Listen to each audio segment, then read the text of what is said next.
அதிகாரம் 3.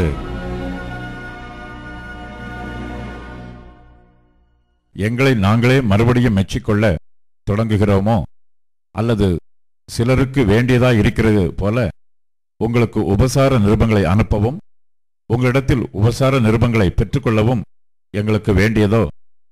எங்கள் இருதயங்களில் எழுதப்பட்டும் சகல மனுஷராலும் அறிந்து வாசிக்கப்பட்டும் இருக்கிற எங்கள் நிருபம் நீங்கள்தானே.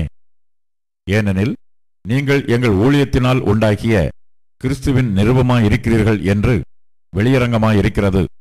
அது மையினால் அல்ல, ஜீவனுள்ள தேவனுடைய ஆவியினாலும் கற்பலகைகளில் அல்ல, இருதயங்களாகிய சதையான பலகைகளிலேயும் எழுதப்பட்டிருக்கிறது. நாங்கள் தேவனுக்கு முன்பாக கிறிஸ்துவின் மூலமாய் இப்படிப்பட்ட நம்பிக்கையை கொண்டிருக்கிறோம்.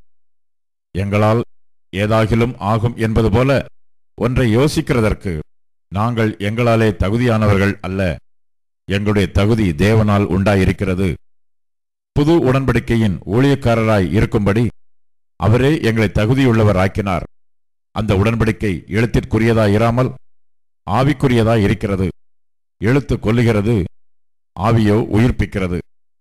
எழுத்துக்களினால் எழுதப்பட்டு கற்களில் பதிந்திருந்த மரணத்துக்கேதுவான ஊழியத்தை செய்த மோசேயினுடைய முகத்திலே மகிமை பிரகாசம் உண்டானபடியால் இஸ்ரவேல் புத்திரர் அவன் முகத்தை நோக்கி பார்க்க கூடாதிருந்தார்களே. ஒளிந்து போகிற மகிமையை உடைய அந்த ஊழியம் அப்படிப்பட்ட மகிமை உள்ளதாயிருந்தால் ஆவிக்குரிய ஊழியம் எவ்வளவு அதிக மகிமை உள்ளதாயிருக்கும்.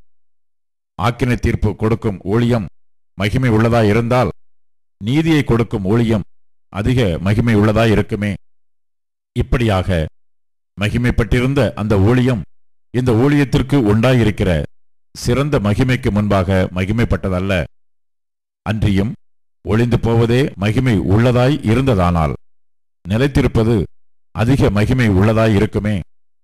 நாங்கள் இப்படிப்பட்ட நம்பிக்கையை உடையவர்களாதலால் மிகவும் தாராளமாய் பேசுகிறோம்.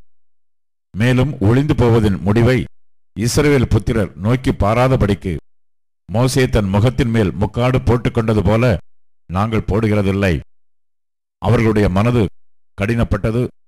இந்நாள் வரைக்கும் பழைய ஏற்பாடு வாசிக்கப்படுகையில் அந்த முக்காடு நீங்காமல் இருக்கிறது. அது கிறிஸ்துவினாலே நீக்கப்படுகிறது. மோசேயின் ஆகமங்கள் வாசிக்கப்படும்போது இந்நாள் வரைக்கும் முக்காடு அவர்கள் இருதயத்தின் மேல் இருக்கிறதே. அவர்கள் கர்த்தரிடத்தில் மனம் திரும்பும் போது அந்த முக்காடு எடுபட்டு போம். கர்த்தரே ஆவியானவர். கர்த்தருடைய ஆவி எங்கேயோ அங்கே விடுதலையும் உண்டு. நாம் எல்லாரும் திறந்த முகமாய் கர்த்தருடைய மகிமையை கண்ணாடியிலே காண்கிறது போல கண்டு ஆவியாயிருக்கிற கர்த்தரால் அந்த சாயலாகத்தானே மகிமையின் மேல் மகிமை அடைந்து மறுரூபப்படுகிறோம்.